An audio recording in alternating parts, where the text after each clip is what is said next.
বন্যেরা বনে সুন্দর, শিশুরা মাতৃক্রোড়ে। বিখ্যাত এই লাইনটি লিখেছেন বাঙালি লেখক সঞ্জীব চন্দ্র চট্টোপাধ্যায়। লেখকের এই লেখনীতে স্পষ্ট ফুটে উঠেছে সমাজে যার অবস্থান যেখানে তাকে সেখানেই মানায়। এমন অনেকেই আছেন যারা বাড়িতে প্রাণী পোষেন। যুগ পাল্টেছে, সময়ের গতিতে ভালোবাসার পরিধিও বেড়েছে। ভালোবাসার বন্ধন এখন ছড়িয়ে পড়েছে মনুষ্য থেকে বন্য প্রাণীতে।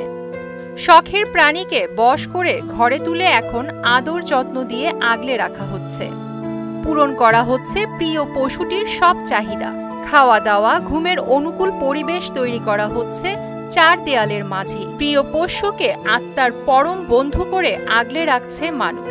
সুদবিহীন ব্যাংকিং এর আত্মশুদ্ধির পথ এনআরবিসি ব্যাংকের ইসলামিক ব্যাংকিং আল আমিন। আর এই প্রিয় পোষা প্রাণীটি অসুস্থ হয়ে পড়লে কিভাবে তাদেরকে চিকিৎসকের কাছে নিয়ে যাওয়া যায় তা নিয়ে প্রায়ই দুশ্চিন্তায় থাকেন তাদের মনিবেরা। আর এই বিষয়টি মাথায় রেখে দেশে প্রথমবারের মতো পোষা প্রাণীর অ্যাম্বুলেন্স সেবা চালু করছে সুস্থতা নামের একটি প্রতিষ্ঠান। গত 15 ফেব্রুয়ারি থেকে আনুষ্ঠানিকভাবে এই সেবা চালু হয়েছে।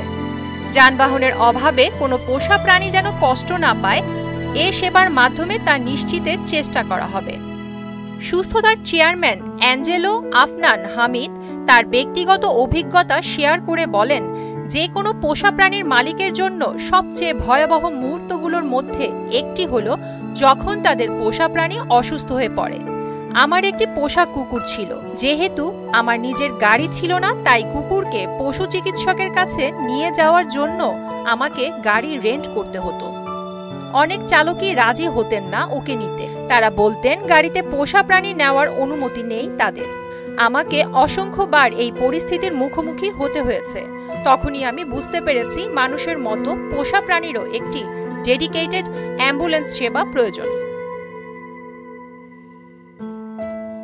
সুস্থতার সহ প্রতিষ্ঠাতা ও সিইও মেজবাউল আমিন বলেন, দেশব্যাপী থাকা এই অ্যাম্বুলেন্স সেবাটি আপনার পোষা প্রাণীটিকে কাছাকাছি বা শহরের বাইরে দূর দূরান্তেও পশু চিকিৎসকের কাছে নিয়ে যেতে পারবে। এই অ্যাম্বুলেন্সের সার্ভিস চার্জ সাধারণ অন্যান্য অ্যাম্বুলেন্সের মতোই।